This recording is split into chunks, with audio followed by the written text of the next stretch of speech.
What I'm going to talk about, though, is design of offices, and two offices in particular, and two offices which had very different drivers. One of them is a small investment bank in Scotland. Their key driver was very much their staff, their people, and that is where they put their value. The second office is in Bulgaria, Sofia, and was heavily developer-driven and was really focused primarily on financial return. If we go to the investment bank in Scotland first, our starting point was to look at the traditional day of their staff now, which was very much 9 to 5 from Monday through to Friday.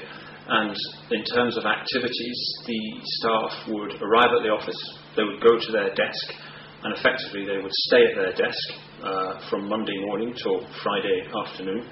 The activities would come to them, and through discussions with our client, it became quite apparent that this really just wasn't working, collaboration wasn't working, and that there really had to be a different way and a more effective way to move forward. As you can see, the activities changed, but the environment stayed exactly the same. And I think also what this tended to manifest was offices, buildings, or office responses that were banal, kind of highly unattractive, and really quite dumb. So, with our client, we considered the future. This was very much about linear and fuzziness coming to the workplace. It was no longer about 9 to 5. It was certainly no longer about working from Monday through to Friday. And in terms of activities, what we developed with our client was the idea that staff would come into the office in the morning or in the afternoon or in the evening or whenever that might be and go to the activity. There was no owned desk by any staff. They went to the activity. The activity did not come to them. And this had a huge potential impact on collaboration and sharing of ideas, and ultimately, of course, productivity for the company.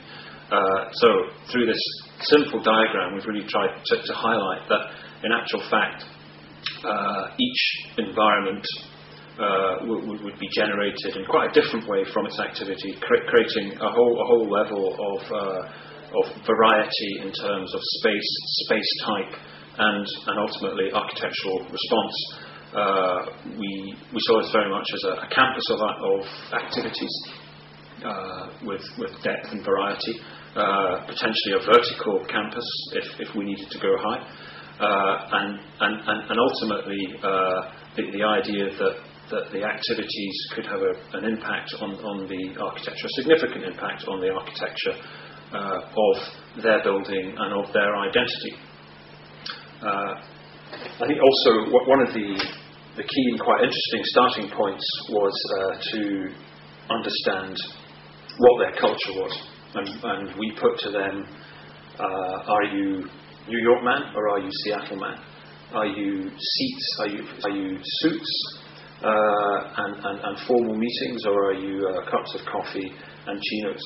And I think interesting response was that they said, we're New York man, but we want to be Seattle man. We looked at how they worked, which was actually fairly traditional. I certainly won't go through this slide, but it was fairly traditional, fairly hierarchical. And we arrived at a fairly straightforward diagram of how the building might be organised. I would say that this is their diagram and not our diagram. A traditional response, I suppose, really with a ground floor, a reception, a cafe off the reception, a whole series of highly repetitive floor plates, and then a boardroom on the top. And that's when we suggested to them that perhaps this was not the way forward. And what we actually suggested was that they take the idea of the cafe space, which was sitting down here, and turned it into a new space type specific to them, which we've called the mixer. And they actually wrap the mixer completely around the working floor plate to create a whole series of formal and informal breakout and meeting spaces, and introduce that new and different level of variety and texture to the working week. And in actual fact, the section for the building is that's effectively what we built. The building itself has not been open long. We do have some photographs. It's not quite inhabited yet, so it looks a little bit empty. We've kept an entrance because you need to be able to get into a building. We then show a series of slides here, which is the idea of the mixing space wrapping around the floor plates. The mixing space is also highly transparent, dressed external garden space, and brought daylight deep into the building. This is a mixing space on the top floor, wrapping over the top of the building. It was also quite interesting exploring variety of soffit in the office space, which is so often dominated by acres and acres and acres of banal ceiling. These are the informal meeting spacings of the mixer space, the formal meeting spaces of the mixer space, and then the new, very much the new identity that they presented to the external world. They're a bank, they're an investment bank. They were keen to present solidity, confidence, but at the same time they didn't want to be seen to be opulent and throwing away their shareholders' investments. And we also had quite an interesting time, and you can capture it on this slide, incorporating financial ticker tape into the facade of the building. And here it is on a grey and wet day in Dundee. The next project I wanted to talk about is really quite different. This is developer driven, and it's entirely about making money. It's not about anything else at all. It's a landmark project, a gateway project for Sofia in Bulgaria. And we distilled our clients' desires down into three key drivers: that it should be a new landmark for Sofia, that it should be highly economic, and that, of course, it should be functional. So, what I want to talk about for a few minutes is the idea of economics manifesting themselves in design. If you look, first of all, at the traditional model for a tower, highly repetitive floor plates, very little variety, certainly not in any sense an architectural landmark. And usually the common response to that is to play around with shapes. These can be seen in many countries around the world at the moment. What we'd call an attention-seeking form, but actually very little sense behind it. It's expensive to build, it's not flexible, and it's really of very, very little meaning.